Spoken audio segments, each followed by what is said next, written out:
Hello, everyone. So today I thought I'd talk about my experience with Tesla service, which unfortunately I have a lot of experience with, but I did put 300,000 kilometers on my car over 6 years of ownership. Um, so in the early days of service, I always had to go into Toronto to the Tesla service center to get any repairs done. However, now they do have what they call the Ranger service, where they come to your house to do uh, any repairs where they wouldn't need a car lift. So, for example, the 12-volt battery, which is the small battery that same as a gas powered vehicle, needed to be replaced. And the first time they did it, it was at the Tesla Service Center in Toronto because they didn't have Ranger service at the time. But since then, I've replaced two more 12-volt batteries, but they did it at my house. And also, the door handles were, which in the Model S are, have electronic motors to because they present and retract. So the early versions had issues. So 3 out of 4 of those of mine were replaced. Two, they came to my house to do that. One was the result of an accident, which I'll talk about in a bit. So, yeah, in 2017 or 18, they introduced the Ranger service where they come to your house or your workplace. You can tell them where you want them to come to do the repair. This started in 2017 or 18. And yeah, so I guess one of the bigger ones that they did for me was the center screen, the media control unit. They can do that at your home as well. Well, my most recent repair, I had to replace a drive unit, but for that, I had to go into the service center in Toronto because they would need the lift, and that's a big job. So the way you schedule service with a Tesla is kind of different and easy to do. So if you have a Tesla, you get the Tesla app on your phone where you can control your car with your phone, and you can also schedule service with this app. So you just go on your phone, you pick the day and time that works for you and location, and you just select it, and boom, you got your service scheduled.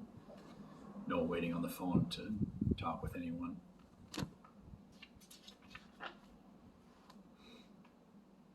And so in those early days when I had to bring it in, and also when I did the drive unit, one nice thing about that is if it's going to take over a day, they'll give you a loaner vehicle, and you get a chance to try out different Teslas. There was times in the early days they didn't always have a car there or a Tesla there that I could use as a loaner, so they gave me a gas-powered vehicle, which kind of sucked. But most of the time, I would get a Tesla to try out, and so over the 6 years, I got a lot of experience with autopilot and different Teslas through loaner vehicles. So it was always fun to get a loaner vehicle. There was one time they gave me a Model S that was basically brand new and only had like 100 kilometers on it. Had autopilot, and that was a fun one. It was all-wheel drive too, so it was even faster than my car.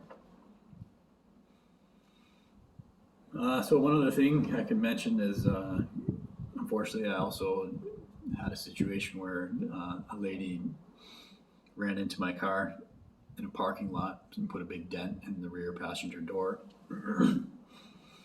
So my experience with that was I had to take it to a Tesla certified body shop in Toronto.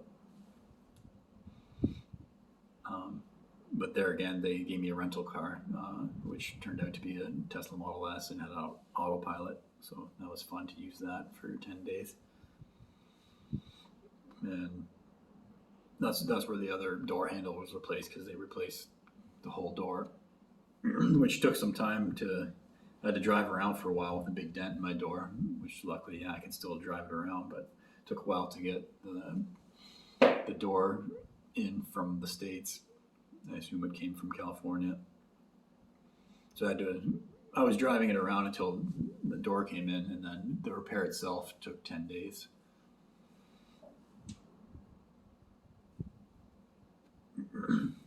So it wasn't too bad though, because I was not at fault. My car was just sitting in a parking lot and the lady ran into it. So her insurance covered that whole cost. So yeah, that's my experience. And well, I would say as far as repairs go, like any body work, I'm not sure how that works now. I think Tesla was trying to bring that in-house to do more repairs in-house instead of a third party. But yeah, that's kind of my experience with Tesla service. Overall, I'd say pretty happy, other than for me with my older car, there was quite a few repairs. I've heard that newer, like Model 3 and Model Y, they're much more reliable, less visits to the service center, so hopefully that is the case. But yeah, that's my Tesla service story. Hopefully you learned something, and thanks for watching. See you again tomorrow.